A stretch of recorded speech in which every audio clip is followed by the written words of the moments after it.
All right, we are here with Chad Laprise, winner of the Tough Nation series at 170 pounds, now returning at 155 pounds. First of all, Chad, how big a difference is that for you, just back in your comfort zone here at 155 pounds? Yeah, this is definitely my weight class where I belong. It's definitely a lot harder weight cut, but it's where I should be. Anything you took away from just fighting at 170 pounds and any intangibles you kind of took away from fighting at the higher weight class, maybe having to do things a bit different that you did take some knowledge away from, or anything like that that you valued from that experience? With me fighting at 170, I just had to rely on my speed a bit more, whereas at 155, I'm usually bigger than most guys, and I have the strength advantage as well.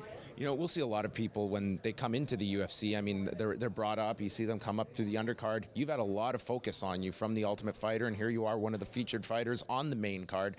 What's that kind of pressure like for you, or is it pressure at all for you? No, for me, it's really not pressure.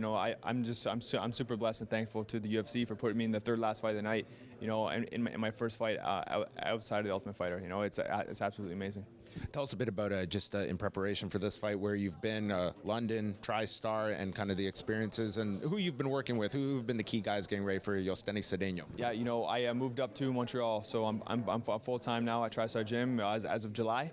So I've done my whole camp there, and I've been in camp ever since I moved. So it's been like a 3-month camp for this fight. I work with obviously Frost Hobby, who is my head coach. Crew Ash is my Muay Thai coach. The Grant's boxing gym, I do my boxing there, and Jonathan Chambers, my strength and conditioning coach in Montreal. What necessitated the move? What was kind of the key decision in deciding that? Yeah, I've been going there for camps for like 2 years, on and off, and then just with me winning the show and getting the performance bonus and stuff, it was able to financially be able to move up there with my wife, and now I don't have to be gone.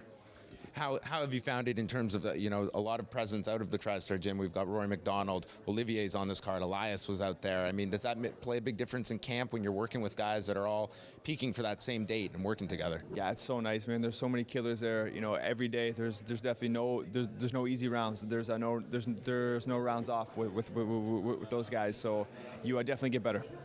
About Yosteni Cedeno, where's the one area you feel that you have a sizable advantage over? What have you made of him from the tape you've seen on him and impressions going into the fight? Yeah, he's definitely he's a striker. He's a dangerous guy, but I feel like I'm better than him everywhere. I feel like my stand-up's better, and I'm also a better wrestler and on the ground as well.